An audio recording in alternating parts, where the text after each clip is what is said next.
Hello BookTube, hello friends, welcome to Lizziefaye Loves Books. I'm Elizabeth. It is middle of the afternoon on Sunday, July the 16th, and this is going to be part 4 of my most recent book hauls. I have acquired several books from various sources, not only used bookstores, but library book sales and things like that, and I just pooled them all together and divided them by genre. So I've already done a book haul video on my cozy mysteries, a separate one for middle grade books, and also of romances. And now I have everything else.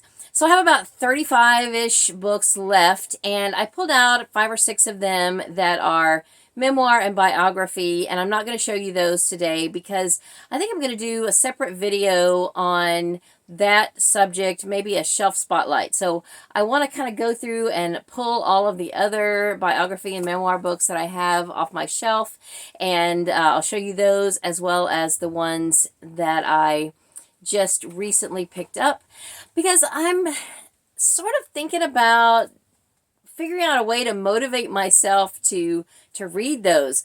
I don't know if I want to maybe do a challenge next year where I try to read one a month, or if I want to do some kind of a readathon where it's, focuses on memoir and biography. I don't know. Do y'all have any ideas? Would any of you like to participate in that if we did something like that? So let me know. It could also be sort of a side challenge of November, because we have NonFiction November. So maybe we could sort of tag on to NonFiction November and read a couple of memoir books or biographies or something. I don't know. I'm just thinking what, might be a fun thing to do, but that's a whole separate video. So in this video, I've got some Westerns, and I have to thank the hosts of June on the Range for just giving me a little bit of a push to read some Westerns. I had seen a series on the shelves at the bookstore where I work that intrigued me, and then June on the Range came along, and I decided to listen to some of those on audio, and then I went back and I just bought the books, and then I went around to all the other places that I thought they might have some, like local used bookstores and things, in my county, and I found about half of them. So I'm excited about that. And then I have some other nonfiction that are not memoir and biography, and some mysteries, but not cozy mysteries, like, crime fiction and just random stuff. So let's just get started. All right. So the last one I just pulled off my shelf, I actually got at Christmas, and I don't think I ever showed it to you. So I thought I would go ahead and show it to you now. This is something my daughter got me for Christmas. It's the Little Women devotional. It's by Rachel Dodge. She also wrote the Anne of Green Gables devotional that I read last year for the Moore Montgomery Challenge. And I mentioned to her that this author had some other devotional books. And so Katie forgot which one I already had, and she actually got me another copy of Anne of Green Gables devotional and this one. But I let her go ahead and return the one back to the store that it was a duplicate of, because it wasn't used. It was a new book, so she was able to return that, and I said I am just thrilled just to have this. So I have not read it yet. I need a good excuse to pick this one up. I kind of forgot I had it, and I just thought about it today and thought I would show it to you. I may have shown it to you already, but I don't think I did. The artwork in the Anne of Green Gables devotional was just beautiful, and I suspect this may be the same illustrator. I'm not sure who the illustrator of this book is, and it doesn't say it on the cover or the title page. But anyway, I will enjoy this very much. This one does not have as many illustrations as the Anne of Green Gables devotional does, but still there are some, and I'm looking forward to reading this one. Then I also picked up another devotional book recently. This is a Thomas Kinkade devotional called With Wings Like Eagles, and of course it does have beautiful paintings in it by Thomas Kinkade. I'm not sure if the devotionals are actually written by him or not. It says that it is with Calvin Miller. So yes, this was published in 1998. I'm not sure what year Thomas Kinkade died, but I'm pretty sure it was after 1998. So I guess it was a collaboration between Thomas Kinkade and Calvin Miller to put this together, and it's beautiful. I'm glad to have it. Then I found this group of books on the shelf at my local library. They all have to do with Disney. I had never seen this series. It's called Little Known Facts About Well-Known Places. There was also another one on the shelf, maybe one or two others about other countries. I think there was one about Italy, maybe Paris, but I just picked up the Disney ones. They were $1 a piece. I got the one for Disneyland and the one for Disney World, and these look really neat. I'm excited to read them. It's going to be just a very easy read, large print, and some graphics and things like that, but it looks fun. And I've never been to Disneyland, although I've spent half my life at Disney World. Hopefully one of these days I'll be able to go to Disneyland. And then I found this one, The Hidden Magic of Walt Disney World. It's by Susan Venice. And this one is mostly text, and I'm not sure what all it's going to tell me. It may tell me some things that I already know. I think I know a little bit about the hidden magic of Walt Disney World since I was part of it. But anyway, I'm looking forward to reading that. And the other nonfiction I picked up, I'm not a preacher, but I love jokes. And so I found this probably at a fill-a-bag sale, the Preacher Joke Book. I'm sure that will be a lot of fun. I also found this Walking to Fitness. And I also picked up a tape or CD or DVD set or something. I can't remember what media it's on, but it's a Weight Watchers walking guide. I didn't bring it in here, but I picked it up fairly recently at a fill-a-bag library sale. So I have not been walking regularly in a while. My knees have been bothering me a little bit, but I really need to get back into it. So I'm hoping that some of those things will help to motivate me. And then I have a couple of books on my shelf by Ann Hood. She has written some things about knitting and things like that and how it relates to life. At least that's what it looks like from the covers of the books that I own. And I picked this one up. It's called Kitchen Yarns. It's by Ann Hood. I love any kind of kitchen-y, sort of domestic type of things. I majored in home ec in college. My mom was a home ec teacher. My sister's a retired home ec teacher. And things like that really interest me. I can't remember where I picked this up, but this is Christmas Dogs, a Literary Companion. I have the Christmas Cats book, even though it got water damaged when I had some flooding in my utility room. I'm still going to read it before I recycle it, and this is sort of the companion book to that, so I thought this would be fun to get. And then this one will not be so fun, but I think it's probably an important book to read. This is written for kids, but I believe this is a World War II classic, Guadalcanal Diary. Now, my dad served in World War II, mostly in Okinawa, and I do have a book that is all about Okinawa in World War II, and I need to read it. But I found this at a fill-a-bag sale, and I recognized the name. I want to say maybe my dad had this book, and I don't have it. If we did have it, I don't have it now. But anyway, it is, it's written for kids, which is really, best for me. If I'm going to read nonfiction, I would just as soon read the easier version for kids, and you can learn a lot from kids nonfiction for sure. I picked this one up, I think, at my local library at the last book sale we had. It's called Gorgeously Green, 8 Simple Steps to an Earth-Friendly Life. It's by Sophie Uliano, and it also has a foreword by Julia Roberts. So this is a really pretty book. We work pretty hard in our family to recycle everything we can and to, to try to stay green. This even has some exercises in it. So, I think this will be really good. And I love picking up nonfiction books like this that look interesting, and I try to, work those into my reading life. Then I found this one by Candace Cameron Bure, Reshaping It All, Motivation for Physical and Spiritual Fitness.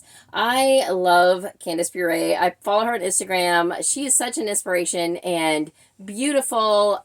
She is younger than me, but, I would love to have looked that great when I was the age she is. And I would love to hear what advice she has. So I'm sure she definitely eats better than I do. I'm sure that I could learn something from her there. But her Christian walk and faith and, the fact that she has continued to stay strong in her faith and still be a big part of Hollywood and, maintaining her status as a celebrity and being strong in her faith, I think is very inspirational. So I would definitely like to read what she has to say.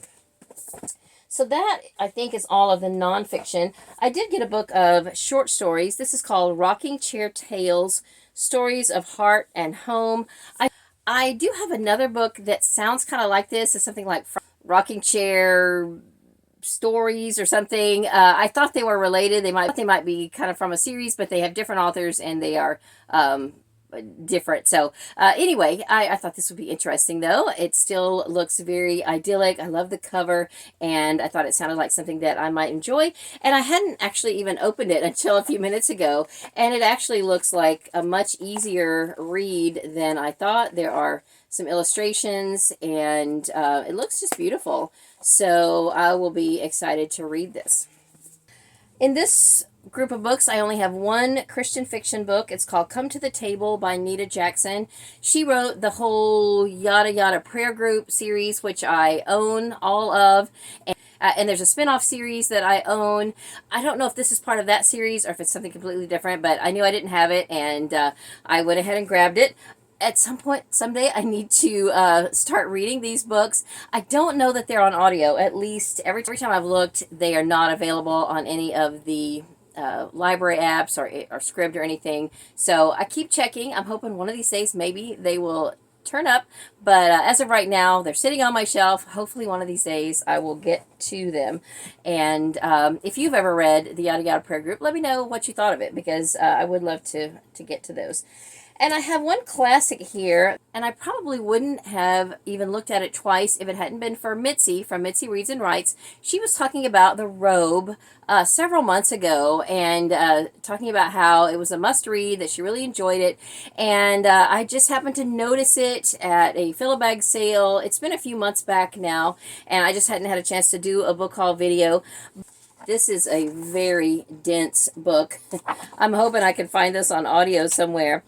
This is by Lloyd C. Douglas, and I believe this is biblical fiction. I'm not absolutely sure. I can't remember what Mitzi said about it. She just recommended that people read it, so I saw it not long after that, and went ahead and picked it up. So if you've read The Robe, let me know. Then I have a couple of crime books and one science fiction or dystopian. So the crime books I have, one I've read and one I haven't. This is actually a large print copy of, I think, book 4 in the Jane Whitefield series by Thomas Perry.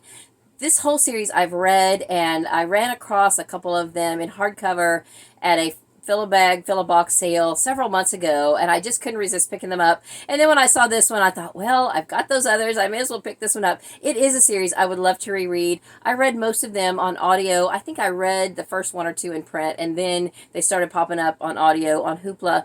But it is a fantastic series. It is about Jane Whitefield, who is a woman from the Seneca Native American tribe in New York, and she helps people disappear. People who are in danger disappear. And it is so good, so suspenseful, so thought-provoking, and I just think it's a great series. I can't remember if there's any bad language or not. If there is, it's not much. It is just, for crime fiction, it is really, really good. And then I saw this at our bookstore where I work, and then I heard a couple people talking about it on videos, and I thought, I gotta go back and pick that up. Killers of a Certain Age is about a group of women who are retired assassins. It just sounds like a fantastic premise, and I can't wait to read it. I think we're going to put it on our book club list for next year for my mystery book club, so I'm excited about that. And then I was at, I think, the bookstore at the Orlando Public Library a while back, and I saw this on the shelf, and I couldn't resist picking it up. It's by Hugh Howey. Now, I have read all of the Wool books. It's a trilogy. In fact, my daughter read them all, I think, at the beginning of the summer. She was looking for something to read, and I said, why don't you try Wool? Well, no sooner had I known that she was reading it, that she was already asking me for the second book. She's like, you have this whole trilogy, right? She like zipped through them. So this is not related to wool, but it is by Hugh Howey, and it's called Sand. I read the description. It sounds like similar in feel. It is a dystopian, futuristic book, and I think it's going to be great. So I am looking forward to reading this at some point. Okay, the rest of these are mass market paperbacks. This was given to me at the bookstore where I work. There was a lady who was trading in some books, and she had this one, and I said, this is probably, you know, not really in good enough condition for us to resell. She said, well, I don't want to take it home. You could just keep it if you want it. Because I think I had mentioned as we were going through her books, I said, oh, at some point I want to read this. And so, you know, I promise I did not have any ulterior motive at all. But she said, you know what, just keep that one. I don't want to take it home. You have that. It's a gift. And so I was like, okay, well, thank you. So anyway, this is A Prayer for Owen Meany by John Irving. Of course, there is a movie but that is loosely based on it called Simon Birch. And I did actually pick it up and just read a few pages of it the other day. It is very dense. And I don't know when I will take time to read the whole thing. But it is a book that's been on my radar, and I'm very interested in reading it.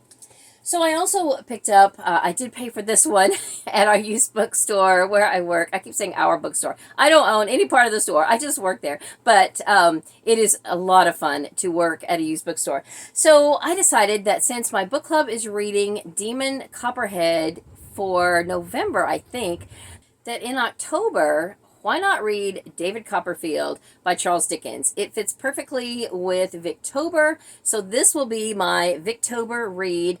It is pretty large and pretty dense as well, but I'm pretty sure I can listen to this one on audio. So that will be my Victober TBR. And then before I get to the Westerns that I bought, I picked this up at a fill-a-bag sale. The bookstore where I work has several copies of this, and I kept looking at it and thinking, should I get that? You know, and I never did. And then I found it at a fill-a-bag sale, and I thought, okay, I'm just going to pick it up. This is Stormfront by Jim Butcher. It's the first book in the Dresden Files, which is I think a futuristic, maybe time-traveling crime series. And I used to have a coworker back at Disney who was reading this and just was raving about it, how it was this awesome series. And he knew I read a lot, and I was like, well, do you think I would like it? And he's like, I think so. So anyway, I've never tried it. I don't even know if I can get it on audio. So I just thought I might as well have the first book at my house. If I ever feel like giving it a try, then I will have it. Two Westerns before I get to the series that I bought. This one I think I also got at a fill-a-bag sale by Larry McMurtry, Leaving Cheyenne. I haven't looked to see if this is part of a series or anything. I have read several books by Larry McMurtry, and I've enjoyed most of what I read. Then this I did also buy at the bookstore where I work. We have this whole series by Donald Clayton Porter. It is the White Indian series. And I don't know if they have to be read in order. I hope not, because this one caught my eye. It's called Choctaw. And since I am part Choctaw, I thought I should have this book. So I did buy this one and bring it home. I don't know. Have any of y'all read anything, any books from that series or by that author? Let me know. It is a whole Native American series, and many, if not all, of the titles are named after different tribes. So sounds intriguing. So for June on the Range, I listened to the first 3 books in the First Mountain Man series by William W. Johnstone. I think there's maybe 18 books in the series, and I listened to the first 3 on audio, and then I decided I wanted to collect them. I knew that the bookstore where I work had 4 books, but I didn't know where they fell in the series. But I went back to work, and I bought those, and then I went down the street to my friend's flea market bookstore. She had 3 or 4. I bought those. Then I made a trip over to another used bookstore in our county. They had several, and I only bought 1 there, but there are more that I will pick up. But at the point that I was there, I didn't know exactly which ones I already had. So now I've made a list, and I know which ones I have, and I will be excited to continue collecting the series. Even though I'll be listening to most of them on audio, I like to have the books, and then if I can collect the whole series by the time I have them all and I'm done with them, then I can always lock them up and put them on my eBay store. But the ones I have, this is actually, I think, the next one or the one after that I need to read. It's called 40 Guns West. This is book 4. So yes, this is the next one that I will be reading. I'm not sure when I'll get to it, but I'm excited to own it. And then I believe this is book 8. It is just called Preacher. Now you might think that this would be the first one since that is the title character, but no, it's number 8. And then I also have number 9, which is Preacher's Peace. And then number 10, which is Preacher's Justice. I need to take that price sticker off of that. Then I have Preacher's Journey, which is number 11. So I do have several right in a row of the middle ones. And then I have number 14, Preacher's Showdown. Now, Preacher is not a preacher. He is a mountain man, and he is known in the books as being about the only person who can get a wagon train safely through the last leg of the Oregon Trail. He is no nonsense when it comes to outlaws, and he takes care of things. He keeps his people safe. He doesn't really want to do it, but he realizes that he's one of the only people who can make this happen, and he's just a great character. So this is number 18. So I guess there are a lot more than 18. Maybe there's 28. I have 8 in my head somehow, but anyway, number 18 is Preacher's Fury. Number 23 is Preacher's Hellstorm. And then this is number 27. So this one is a little bit bigger. It's more of a trade paperback size. It's called Preacher's Carnage. So anyway, I am definitely looking forward to getting through that series. Now, it is a very violent series, but there's not a lot of bad language, just a little bit. And the dialogue between Preacher and other people, it's just great. I mean, some of his comebacks are just so fun. So anyway, I am thankful to all the hosts of June on the Range for giving me this excuse to read some more Westerns. Up to this point, I had read some Larry McMurtry. I had read a few of the Florida Cracker Westerns and True Grit and stuff like that. But I had never delved into any of William Johnstone's books, and I still have not read any Louis L'Amour. One of these days, I will try one of those. But for now, I'm happy with what I read, and I'm happy with my book haul. So that is all I have for this video. Thank you so much for watching. Let me know in the comments if you have read any of these books or if any of these books look interesting to you, and if you would like to buddy read any of them with me. So that's all for this video. Thank you so much for watching. I hope you're having a great day. Read a good book, and God bless you.